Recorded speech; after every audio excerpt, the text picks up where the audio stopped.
Admiral Castek's Prize for her writing on maritime economic security. She advises numerous international organizations and financial institutions, and she's the author of a recent best-selling book about modern warfare, both naval and land-based. Wonderful. Well, thank you very much.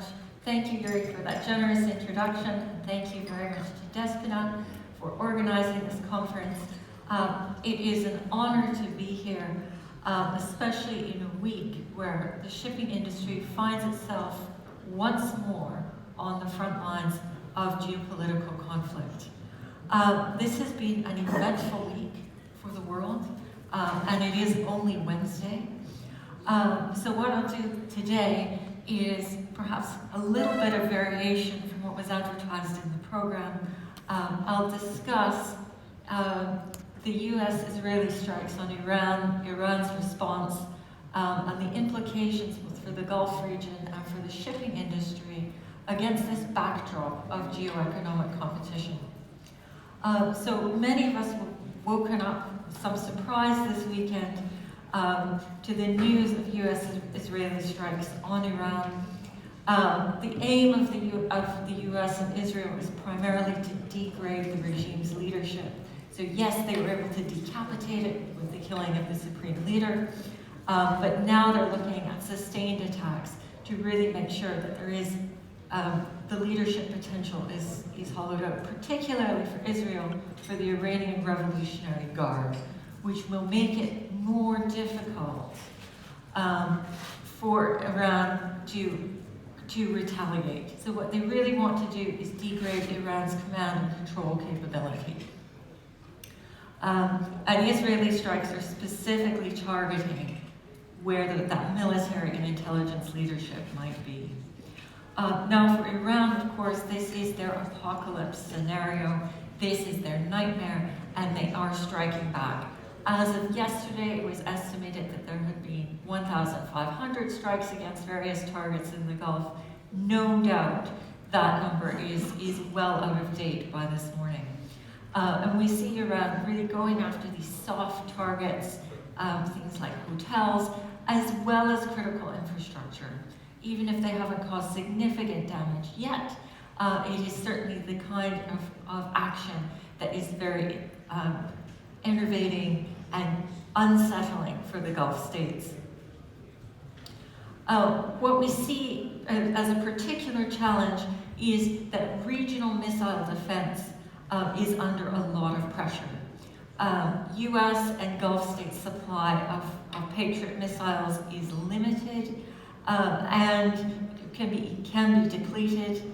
We see some Gulf states are using fighter jets to shoot down drones in a bid, most likely, to preserve their missile supplies.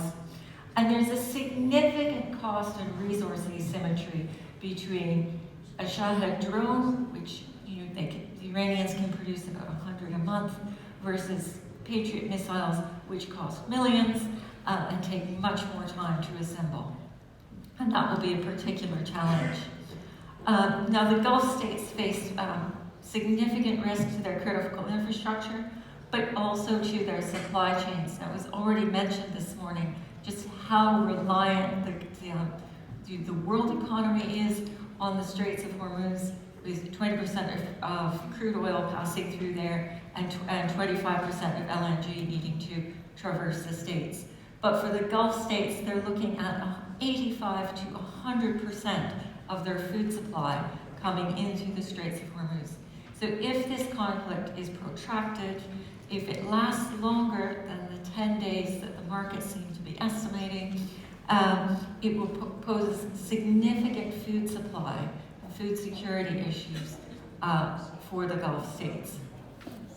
Now, I don't need to tell this audience how important the Straits of Hormuz are for shipping, for the shipping industry. I think we see that the straits are closed now, although reliable sources have told me that one tanker was sailed north to south through the straits last night. A very risky move. We'll likely see the straits closed for a number of days. Now, the US has suggested sailing convoys through there, but even so, even with a naval escort, the danger of drone strikes on ships remains significant.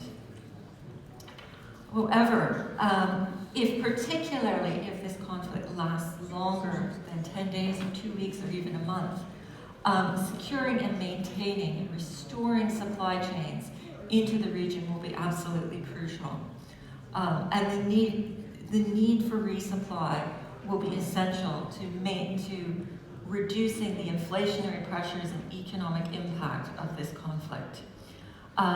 So shipping will once again find itself taking a leading role in trying to reduce the impacts of a significant geopolitical crisis. And I am sure that the shipping industry, being safety conscious, resilient, and driven by pragmatism, will be able to rise to this challenge. I'm very happy to take questions on the conflict during the breaks. Please do come up and ask, and I look forward to the panel discussion.